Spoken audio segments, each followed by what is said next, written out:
I wanted to talk about this card game for about 2 months, but what took me so long to get around to it? Well, simply because I was busy with other projects. But let's get right into it. The Oregon Trail card game review. It's based on the classic computer game. I played that a few times on my channel.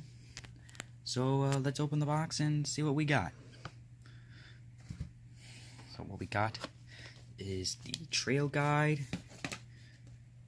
the roster, and you get these two cards. They are for Independence, Missouri, which is the start, and Willamette Valley, Oregon, which is the finish. Then you got a bunch of these cards. You got the trail cards, which is for building the trail. The supply cards, which are supplies you'll need for the trail. And calamity cards, which represent the various hazards on the trail.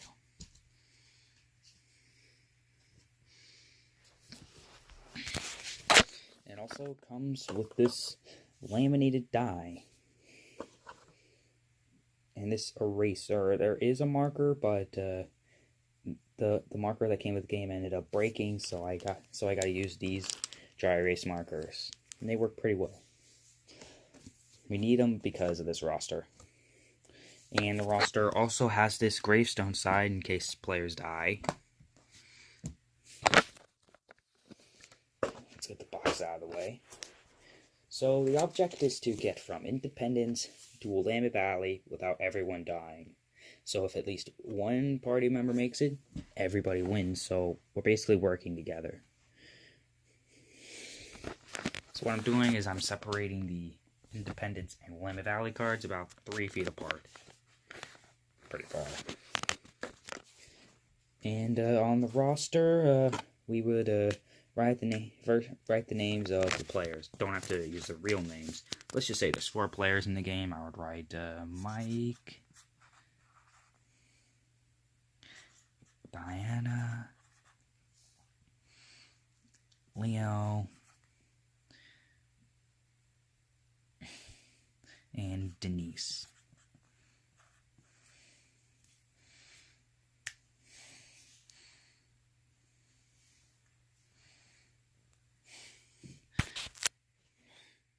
Set the roster aside.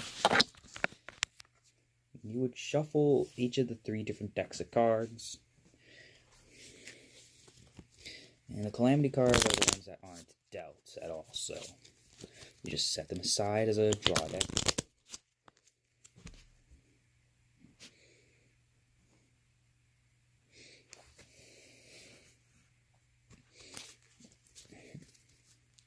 So you have to shuffle the trail cards.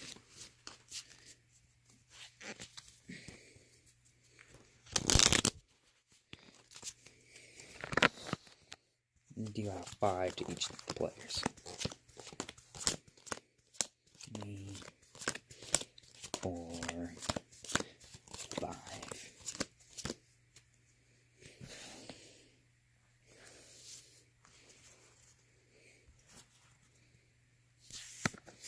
The rest of the trail cards are draw deck. You probably would guess that already. Then we get these supply cards. Shuffle them up.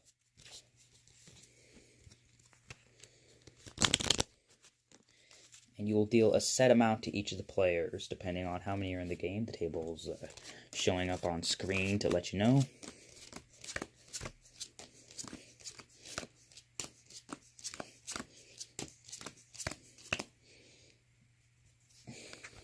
The rest of the supply cards are laid face up as the supply shop. So what you got for supplies are food, clean water, clothes. You got spare parts, just to name a few. There's also oxen, bullets, and medicine. These supplies may be necessary to combat some of the various calamities.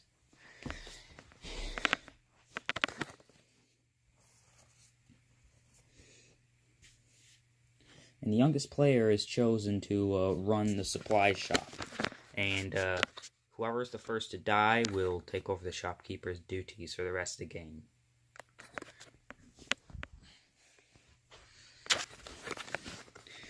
So, the player who was born closest to Willamette Valley will go first. The player will continue clockwise. So, you would look at your hand of cards. You can play any card to start you off from Independence. Like this. Now it's this player's turn. And you put the cards down like this, not like this. And you gotta play a card that matches, that connects to the trail card, to the previous trail card. You gotta make sure it, like, connects. You can't do stuff like this. Now, the edges have to align.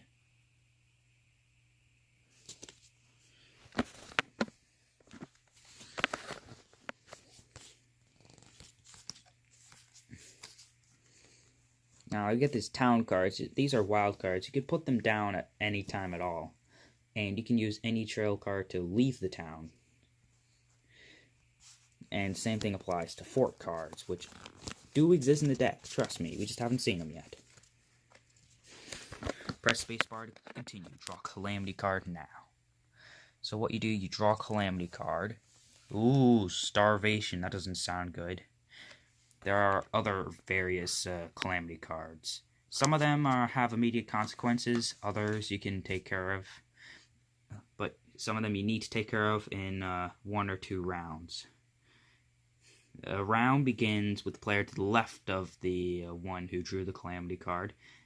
And the round ends with the player who drew the Calamity card ending their turn. But as soon as you get a Calamity card, your turn ends right then and there. So when someone is having to deal with a Calamity, you can play a supply card to remedy the Calamity. But once you play your supply card, your turn ends. You can only play 1 supply card per turn, but in a 2-player game, you can play 2 supply cards per turn. You don't have to play the supply cards if you don't want to, because sometimes it might be a better strategy to just let the player die rather than handle a Calamity. Some Calamities don't have to be taken care of right away, but you won't get the chance to when the second card of its type shows up. Other perilous cards are diseases like typhoid, dysentery, which is instant death, and sometimes your wagon might even break down. If that happens, if your wagon ever breaks down, you gotta roll the die.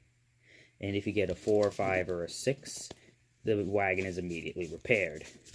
But if you roll a 1, 2, or 3, someone needs to play a spare parts card before the round ends.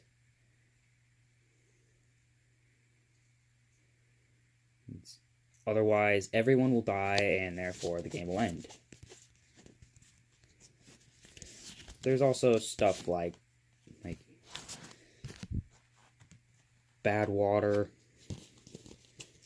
dead oxen, inadequate grass.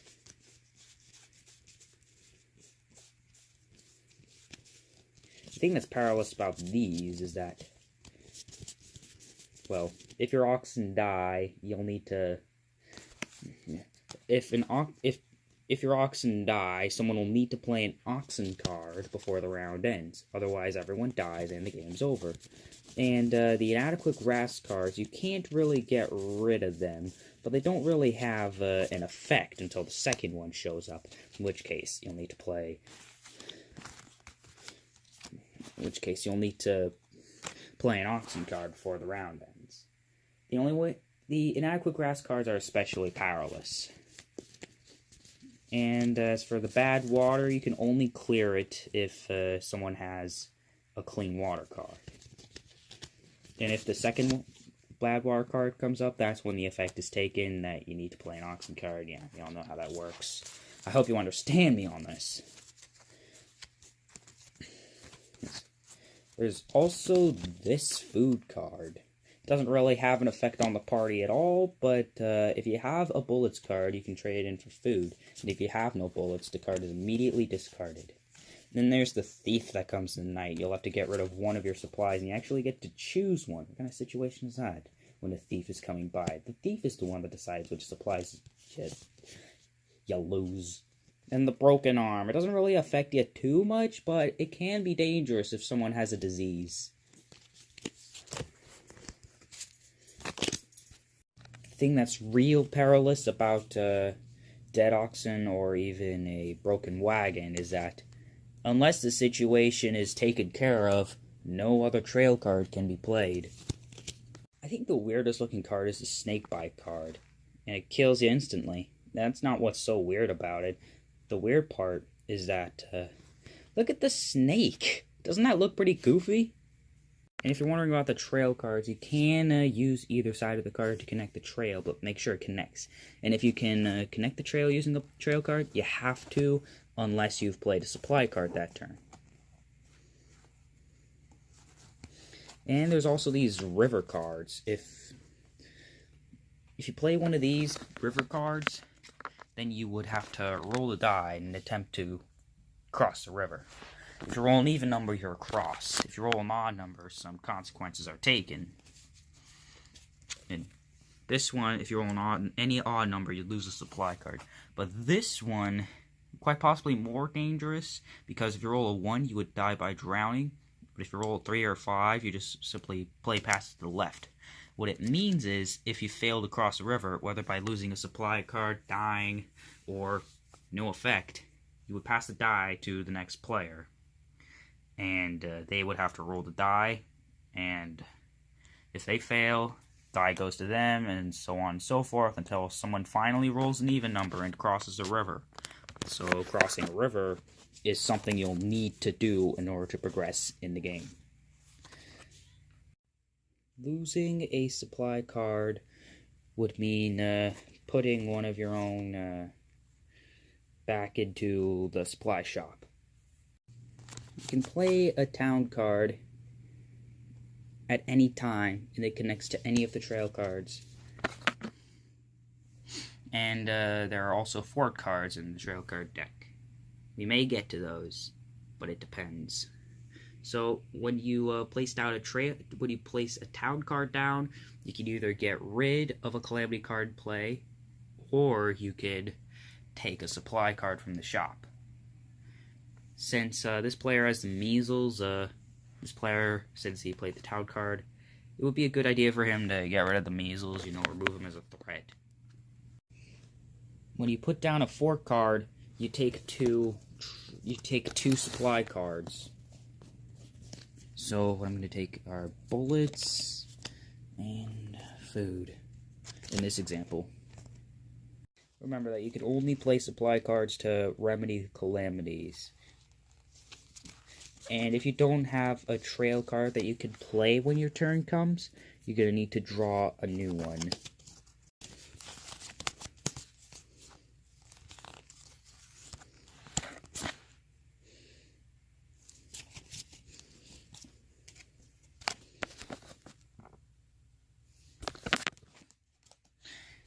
When you place a 5th trail card, and you would stack them all up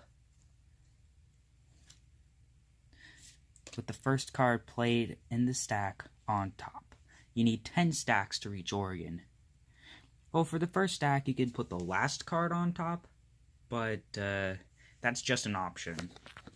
The next card played would have to be a card that connects to the top one in the stack.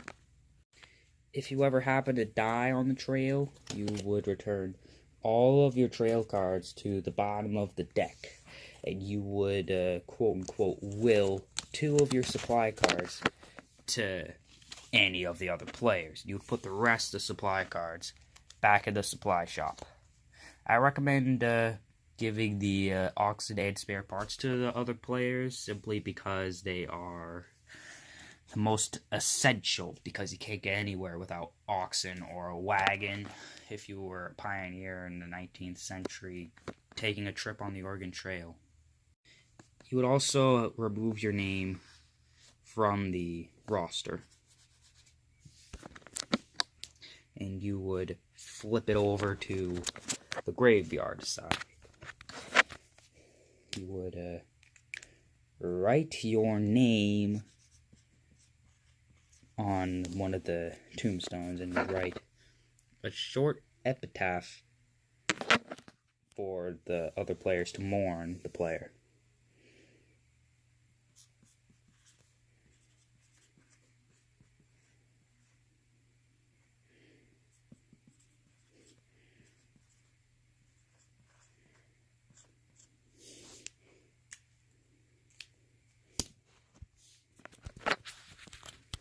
Mike, he was feeling so well.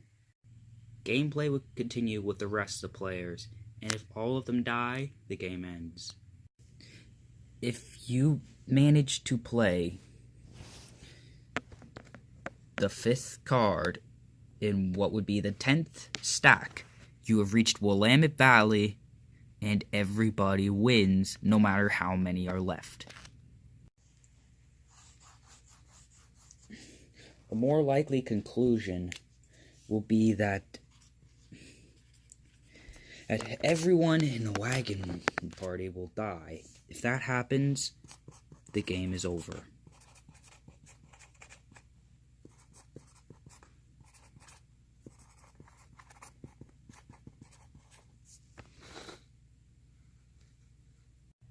The design of the box is pretty good, and the back of the box, it's pretty nicely detailed with the decision stuff like in the computer game.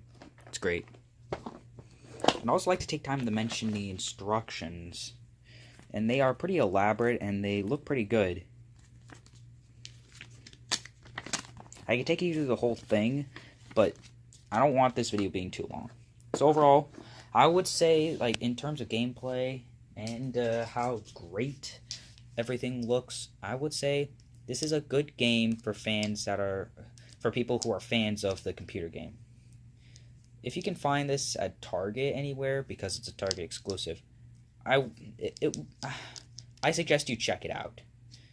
It is a good game made by Pressman Toy. And yeah, that's it. This is Sammy Knight, over and out.